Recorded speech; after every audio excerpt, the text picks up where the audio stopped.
¿qué cambió o qué cambios viste después de ser mamá? O sea, ¿qué cambió en ti, en lo profesional, en las relaciones? O sea, cosas que dices, cabrón, no sabía que tenía yo esto o que yo podía pensar así o cosas que te sorprendieron de ser mamá. Todos los clichés que dicen que van a cambiar, todos esos los viví. O sea, de no vas a entender a tus papás hasta que seas papá. Sí, 100%, no los entendí.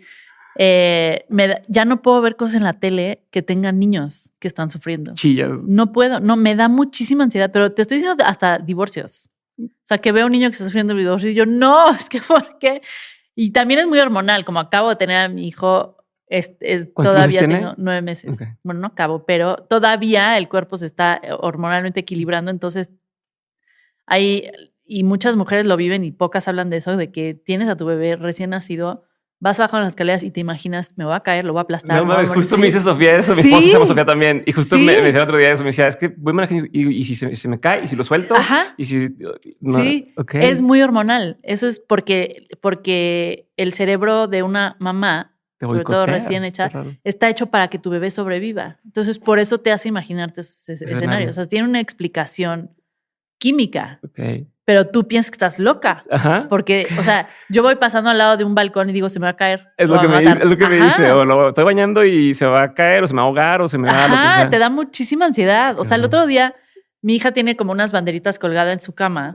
Y pensé, mi hija tiene ya casi 3 años. Pensé, ¿qué tal que una de las banderitas se suelta, se le amarra en el cuello, se ahorca? Y luego así como, wow, Sofía, sí. Wow. Y eso también, por eso tienes que tener mucho cuidado con la depresión postparto, con la ansiedad postparto. O sea, porque cuando ese tipo de pensamientos no te dejan vivir, entonces ya tienes que buscar ayuda. Okay. Es como, entonces esto ya está haciendo mucho más de lo que puedes manejar. Control. Ajá. Entonces... todos los clichés me decías. Entonces eso sentí mucho. Dejé de pensar en mí solamente 100%. O sea, a mí como me preguntan, ¿cuándo supiste que querías tener hijos o que estabas lista para tener hijos? El momento que yo sabía que ya estaba lista para no ser egoísta, o sea, ya puedo pensar en alguien más, ahí fue cuando dije, ya puedo tener hijos. Pero ¿y por qué pensaste que ya podías no ser? O sea, ¿qué pasó a tu alrededor que dijiste, ya puedo pensar en alguien más? Pues ya estaba, en mi carrera ya estaba bastante sólida, ya había conseguido, no, porque pues no es como que fui al súper por él, ¿verdad? Pero, o sea, ya había conocido a alguien con el que lo había comprado. Es más, yo ni siquiera sabía si quería tener hijos o no. O sea, yo tuve que tener esa conversación con él antes de casarnos. Casi cortamos por esa conversación. Porque yo realmente nunca me había sentado a pensar si voy a tener hijos o no voy a tener hijos, porque nunca había conocido a alguien que me hiciera pensar que quería tener hijos. Y tuve que trabajar mucho internamente para pensar, pero ¿por qué no quiero tener hijos? O sea, porque yo realmente no estaba segura. Yo estaba entre sí, chance no, y estaba más hacia el no. Y creo que te escuché hablar de eso con Saskia en un episodio. Ajá. Entonces sí fue como, híjole. Entonces trabajé en eso y dije, también hay culpa en esa decisión, ¿no? También hay culpas en decir no quiero, sí quiero, como que no tenía culpas. No, eso sí me valía madres. Sí. O sea, en realidad eso de la sociedad ya me valía madres. Ya se te ha quitado hace tiempo. Sí, pero quería decir que no iba a estar con esta persona porque él sí quería tener hijos. Entonces, si yo decía no, me iba a decir, pues, bye.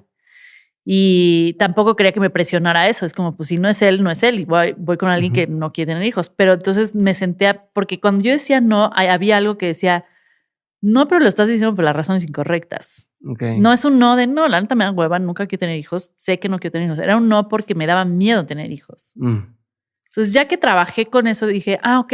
¿Pero qué te da miedo tener hijos? ¿Te da miedo Me da miedo la relación que iba a tener con ellos, me da miedo si iba a ser buena mamá o no, me daba miedo el repetir patrones que a mí no me gustaron, me daban miedo muchas cosas. Y también perder libertad, el hecho de que la mujer se echa el 90% de la chinga, por mi cuerpo, por todo. O sea, como, ¿qué va a ser eso? Y yo odié el embarazo. Los dos, me caga estar embarazada. Me parece el peor estado. Cuando toda la gente sube sus videos y yo, súper...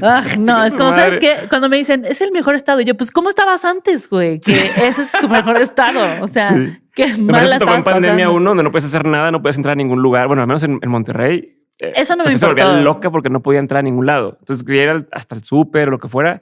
Entonces, embarazada no puedes. Eso no me molestaba nada. Sí. O sea, de hecho, mejor para mí.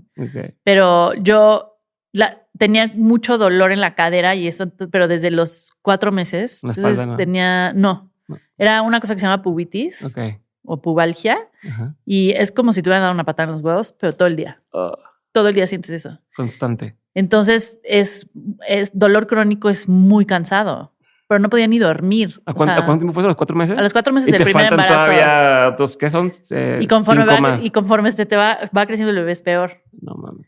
Y eso estuvo horrible. Y luego, entonces ya no podía hacer tanto ejercicio porque me dolía horrible. Y luego cuando tienes, y seguramente tu esposa lo vivió también, cuando tienes una hija ya y estás embarazada, no tienes tiempo ni de descansar, ni de sentirte mal, ni de quejarte, ni de sentir al bebé. O sea, llega el momento que acaba el día y es como, no, sí lo sentí, no me acuerdo. Eso pasaba. Que el primero era luego.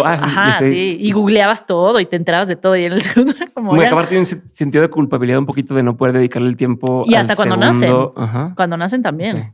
Entonces, todo eso me cambió porque, pues, obviamente yo no sabía cómo era ni mi cerebro ni mi cuerpo después de un embarazo y después de un bebé.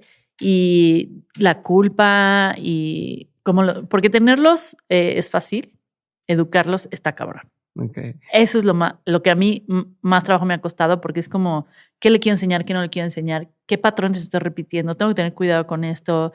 Todo. Tienes que estar todo el tiempo pensando cómo estás afectando a otra persona y eso es súper cansado. Okay. O sea, porque para tener hijos, lo primero que tienes que pensar es no quiero poner personas allá afuera que sean unos hijos de puta. Sí, o sea, unos ojetes. Gente que a nadie le caiga bien. Qué hueva traer a alguien al mundo para que eso. Estén juzgando a todo el mundo. Que sean malas personas. O entonces estás como todo el tiempo. Que sea la persona que llega de la escuela con el reporte de le pegó al otro. Y va a pasar, seguramente va a pasar. Pero ¿cómo vas a manejar eso? ¿Cómo le voy a explicar a mi hija de las emociones y cómo manejar las emociones? Porque tampoco puedes tener niños que no se enojan o que no se frustran. Entonces, a mí, por ejemplo, nunca me enseñaron a lidiar con mis emociones, ni con el enojo, ni con el fracaso, ni con el nada. ¿Se evitaba o qué? Pues no se hablaba. Nada más era como, está enojada, no te enojes. Y es como, ok, entonces no puedo sentir esto. Pero lo vas a sentir toda tu vida. Entonces, mejor enséñale. Eso se llama enojo y lo puedes manejar así. Y te pasa por esto.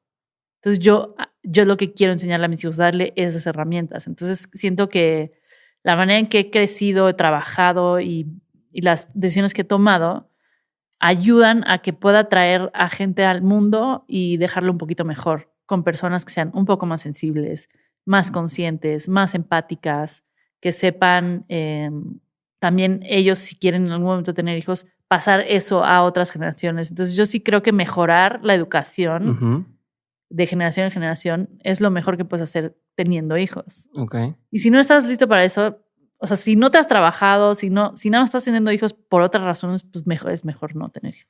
Hey, esto es un pedacito del podcast de Mentes. Puedes escucharlo completo en cualquier plataforma, seguirnos en YouTube o darle clic aquí para ver el episodio completo.